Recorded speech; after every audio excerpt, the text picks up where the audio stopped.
Hello engineers, आज हम बात करने वाले इस वीडियो में basic knowledge for civil engineers. जैसे हमारा एक नंबर में जो क्वेश्चन है, डेवलपमेंट लेंथ डिपेंड्स अपॉन, जो हमारा डेवलपमेंट लेंथ है वो किस पे डिपेंड हुआ होता है। जो डेवलपमेंट लेंथ जो डिपेंड हुआ होता है, ग्रेड ऑफ स्टील या फिर 415 या 500 या depends on grade of concrete, जो कंक्रीट का ग्रेड है उस पर भी डिपेंड हुआ होता है डेवलपमेंट लेंथ। ये बहुत इंपॉर्टेंट है आप लोगों के लिए। जैसे सेकेंड नंबर में है what is the development length, या फिर डेवलपमेंट लेंथ क्या है। The length of steel we required for transfer the load of one member to another member, that is called development length. हमें कोई भी एक लेंथ रिक्वायर हुआ रहता है जब हमें लोड ट्रांसफ़र करना है एक मेंबर से लेकर दूसरे मेंबर में। जो हमारा वो लेंथ जो एक मेंबर से दूसरे मेंबर में जो लोड ट्रांसफ़र करता है उसी को हम डीएल बोलेंगे अथवा डेवलपमेंट लेंथ बोलेंगे। जो थर्ड नंबर में है what is the life length. अब ये लाइफ लेंथ क्या है।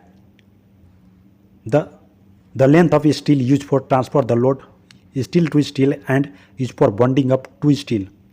जब हमें लोड ट्रांसफ़र करना है एक स्टील से दूसरे स्टील पर, उसके लिए जो हम लेंथ यूज करेंगे उसी को हम बोलेंगे लैप लेंथ। ठीक है, एक स्टील से दूसरे स्टील में लोड ट्रांसफ़र करने के लिए हम लोग लेंथ यूज करते हैं उसी को हम बोलेंगे लैप लेंथ। उसे हम प्रोवाइड करते हैं बॉन्डिंग अप टू स्टील, दोनों स्टील के बॉन्ड अच्छे होने करने के लिए बनाने के लिए हम लोग लैप लेंथ प्रयोग करते हैं। जैसे फोर्थ नंबर में angle of steel bar should not be greater than, जो हमारा स्टील है जो कंपनी में जो मैन्युफैक्चर होता है उसका जो एंगल होना चाहिए 45 डिग्री से ज़्यादा नहीं होना चाहिए।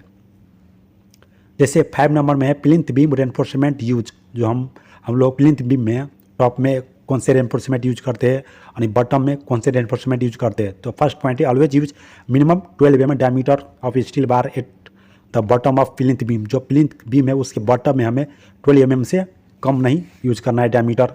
जैसे हमारा टॉप हो गया, टॉप में हमें 10 mm से कम नहीं यूज करना है डायमीटर ऑफ स्टील, वो भी प्लिंथ बीम में। तो आप लोग मेरे चैनल पर नए हैं तो प्लीज़ मेरे चैनल को लाइक और वीडियो को लाइक और चैनल को सब्सक्राइब कर दो।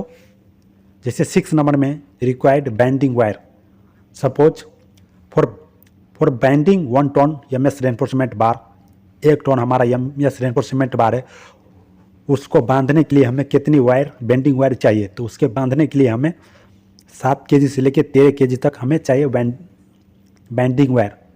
कितने बार को बांधने के लिए 1 टन जो हमारा एमएस रेनफोर्समेंट बार है उसको हम बैंडिंग करने के लिए हमें बैंडिंग वायर चाहिए 7 kg से लेके 13 kg तक हमें चाहिए। जैसे 7 नंबर में है minimum concrete grade are use in RCC column, जो हमारा आरसीसी कॉलम है या आरसीसी कोई भी स्ट्रक्चर बन रहा है उसमें मिनिमम कितने ग्रेड का कंक्रीट हम यूज करेंगे। तो इसका जो सही आंसर है M20, या आरसीसी स्ट्रक्चर हो या आरसीसी वर्क हो या कॉलम हो या बीम हो, उसमें M20 ग्रेड ऑफ कंक्रीट से हमें कम नहीं यूज करना है। इसका जो रेशियो 1:3, जो 1 है हमारा सीमेंट, 1.5 है वो सैंड है, 3 है जो कंक्रीट है। ये बहुत इंपॉर्टेंट है आप लोगों के लिए ये वीडियो। इस वीडियो को शुरू से लेकर लास्ट तक आप लोग ज़रूर देखें।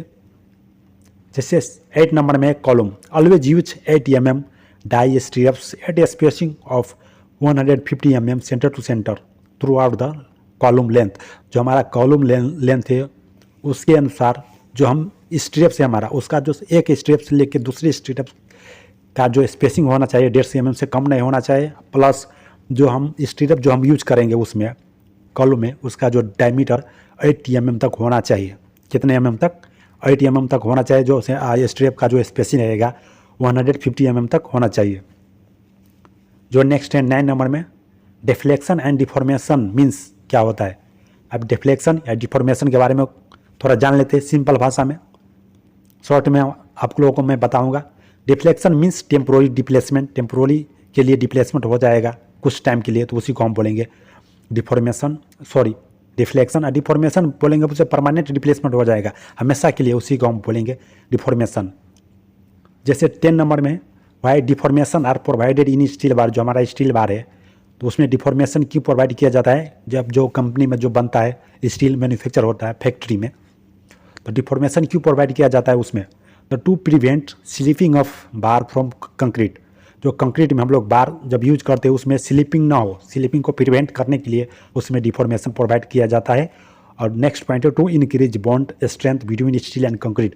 कंक्रीट एंड स्टील के बीच में बॉन्ड अच्छे से बना रहे या इंक्रीज करने के लिए उसे प्रोवाइड करते हैं डिफॉर्मेशन स्टील बार में।